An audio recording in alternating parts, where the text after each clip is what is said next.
আল্লাহর রাসূল আলাইহিস সালাম বলেছেন, জ্ঞানী উক্তি হল বিশ্বাসীর হারানো সম্পদ, তাই যেখানেই সে এটি পায় সে এর অধিক যোগ্য।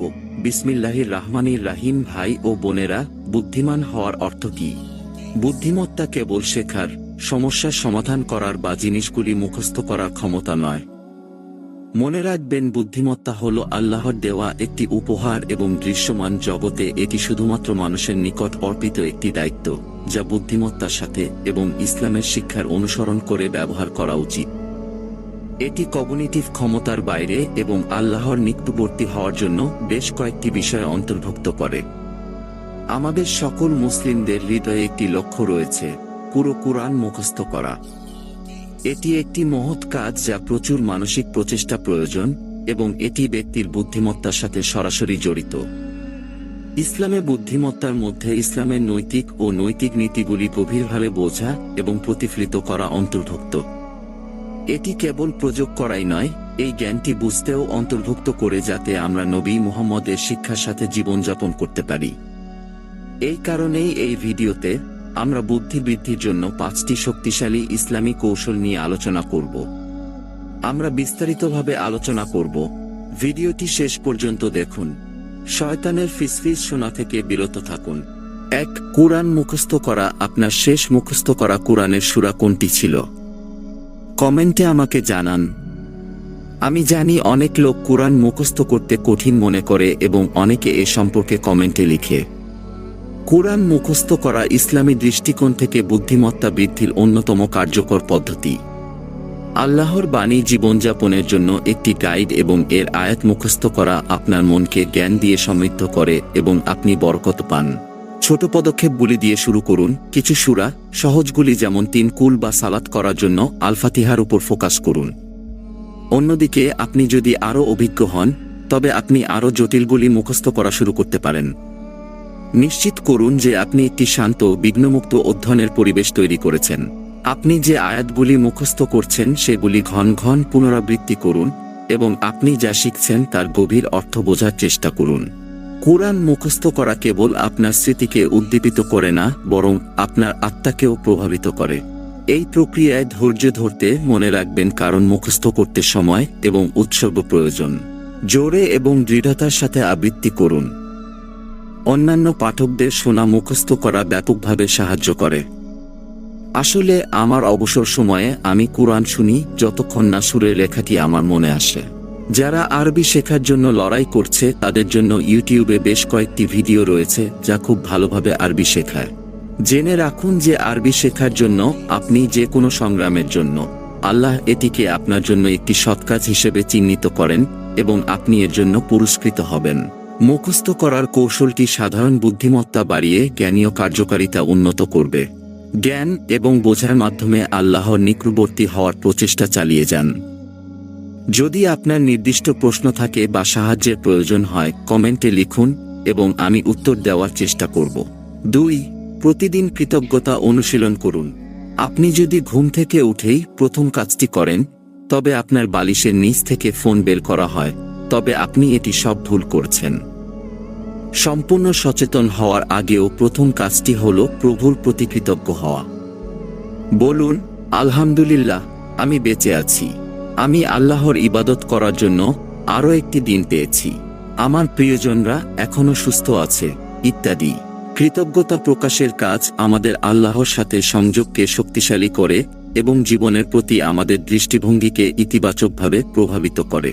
কুরআনে সূরা ইব্রাহিমে বলা হয়েছে, যদি তোমরা কৃতজ্ঞ হও আমি অবশ্যই তোমাদের আরও দেব, কিন্তু যদি তুমি অকৃতজ্ঞ হও অবশ্যই আমার শাস্তি হবে কঠোর।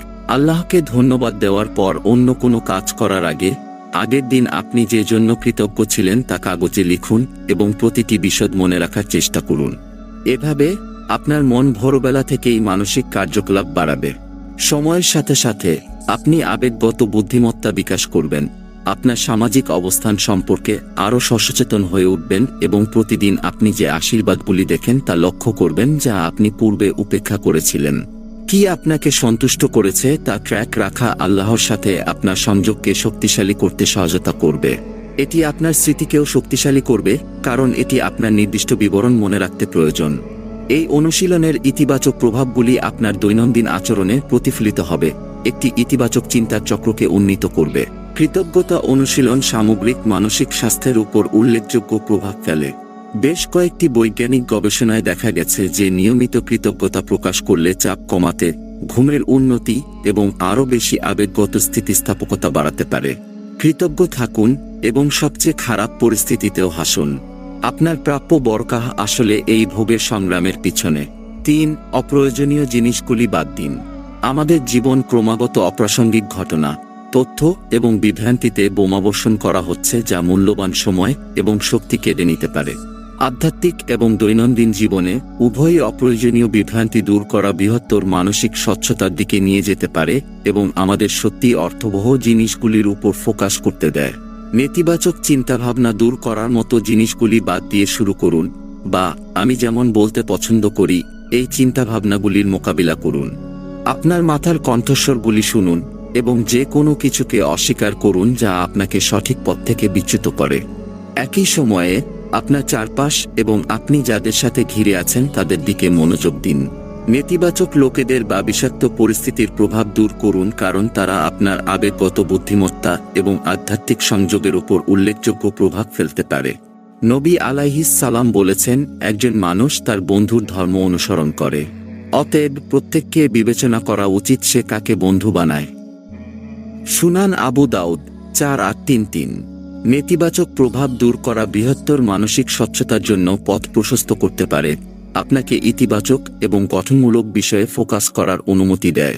এইভাবে উচ্চতর আবেগগত এবং আধ্যাত্মিক বুদ্ধিমত্তা তৈরি করা যেতে পারে, যা আবেগকে কার্যকরভাবে বোঝা এবং পরিচালনা করার ক্ষমতাকে প্রতিফলিত করে। এখন আমাকে একটি সামান্য পরিচিত ধারণা ব্যাখ্যা করতে দিন।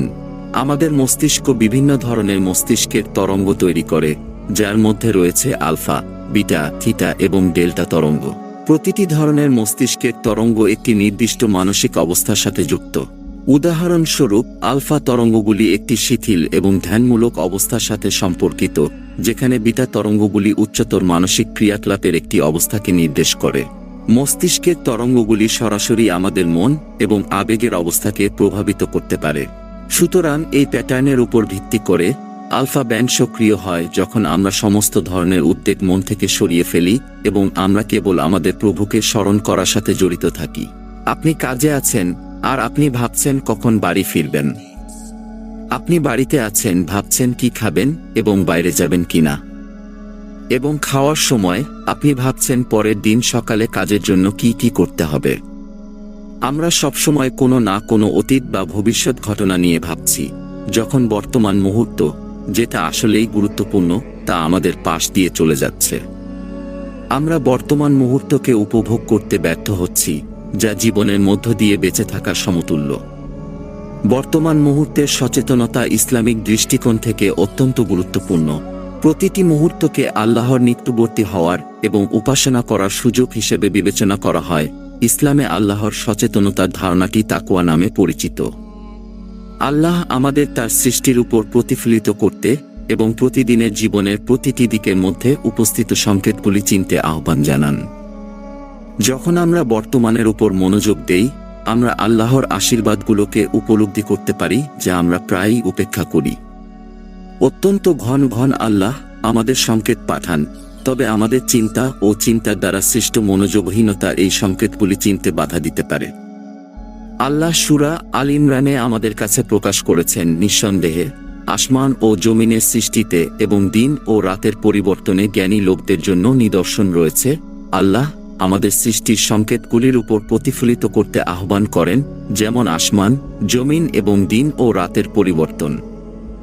এই সংকেতগুলি বোঝাপড়া এবং প্রজ্ঞা অনুসন্ধানকারী লোকদের মধ্যে কারণ ও প্রতিফলন উদ্দীপিত করার উদ্দেশ্যে। যখন আমরা এই সংকেতগুলি উপেক্ষা করি কারণ আমাদের চিন্তা ও চিন্তায় মনোযোগহীন, তখন আমরা আধ্যাত্মিক প্রতিফলন এবং ব্যক্তিগত উন্নতির সুযোগগুলি মিস করি। আমাদের এই সুযোগগুলি সচেতন হতে হবে এবং চিন্তা দ্বারা বিভ্রান্ত না হয়ে বর্তমানকে সম্পূর্ণভাবে উপলব্ধি করার সুযোগগুলি মিস করা বন্ধ করতে হবে। বর্তমান মুহূর্তে বেঁচে থাকা মোট বুদ্ধিমত্তা নাটকীয়ভাবে বৃদ্ধি করবে। 5 সকালবেলার উপবাস। বিভিন্ন বৈজ্ঞানিক প্রমাণ দেখায় যে উপবাস আমাদের মনের উপর ইতিবাচক প্রভাব ফেলে। উপবাস বিডিএনএফ স্তরগুলি বাড়িয়ে তুলতে পারে, যা বুদ্ধিমত্তা, শেখার ক্ষমতা এবং স্মৃতিশক্তি উন্নত করতে সহায়ক হতে পারে। এটি শরীরের, বিশেষ করে মস্তিষ্কের প্রদাহ হ্রাস করতে, মস্তিষ্কের কুয়াশা দূর করতে এবং মনকে শানিত করতে সহায়ক হতে পারে। উপবাস আপনাকে শৃঙ্খলা ও ধৈর্য শিক্ষা দেয়। এটি কম ভাগ্যবান লোকদের জন্য সহানুভূতি বাড়ায়, যা মানসিক বুদ্ধিমত্তা বাড়ায়। সকালবেলার উপবাস মানে সকালে কিছু সময় খাবার থেকে বিরত থাকা। অনেক সময় লোকেরা ঘুম থেকে উঠেই খাবার খায়, যখন তাদের শরীর সম্পূর্ণভাবে জাগ্রত হয় না। তবে সম্পূর্ণ জাগ্রত হতে প্রায় 1 ঘন্টা সময় লাগে। অতএব সকালে কিছু সময় খাবার থেকে বিরত থাকার অভ্যাস বিভিন্ন সুবিধা প্রদান করতে পারে। চিলন আমাদের কৃতজ্ঞতা, ধৈর্য এবং বিনয়ের অবস্থা বজায় রাখতে সাহায্য করে, ফলে আমাদের আধ্যাত্মিক উন্নয়ন এবং জীবনের বুদ্ধিমত্তা বৃদ্ধিতে অবদান রাখে। আলহামদুলিল্লাহ মন্তব্য করুন। আপনি যদি ভিডিওটির এই পয়েন্টে পৌঁছাতে পারেন, তবে কখনোই জ্ঞান অনুসন্ধান করা বন্ধ করবেন না। আল্লাহ আপনাকে আশীর্বাদ করুন।